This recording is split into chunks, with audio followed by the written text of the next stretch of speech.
Hello and welcome to the week that was in manufacturing. As usual, members of TM's editorial team sit down, discuss some of the biggest stories coming out of the manufacturing sector in the UK. I'm Federico Ercoli, industry editor of the manufacturer. I'm joined by Johnny Williamson, web editor. Morning. Let's jump right in. So, the biggest news concerns the government, fracking and local council this week. Johnny, what can you tell us about that? Well, the government has announced new measures that means shale gas planning applications are to be fast-tracked in order to try and tackle local councils that delay on making a decision. Now, according to these measures, councils will now have to rule on applications within the current 16-week statutory framework. Repeated delays can actually result in ministers stepping in, taking over the power to decide not just that application, but all future applications within that local area. That is massively controversial, especially if you consider, security, energy as a key issue in the UK. So, well, time will tell.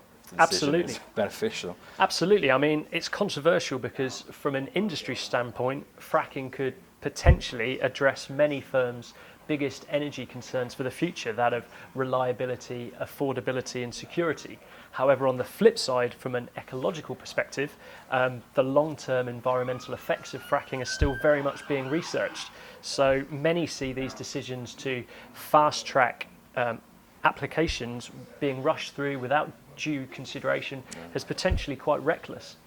Potentially is. Great, yeah. On another note, let's talk about the recent release of the A-level results. So that's a mixed bag, is that? Yeah, you could say that. On one hand, you've got the number of top grades dipping slightly this year compared to last year, but on another point, you've got record numbers being accepted onto university courses. Interestingly, the results also revealed that for another year running, the number of young women compared to male students studying subjects such as physics, maths and computing is still significantly below. So we really need to try and address that and promote those subjects to young women as well. Now, these celebrations of results are always tempered slightly by those who didn't actually succeed in gaining a place at university.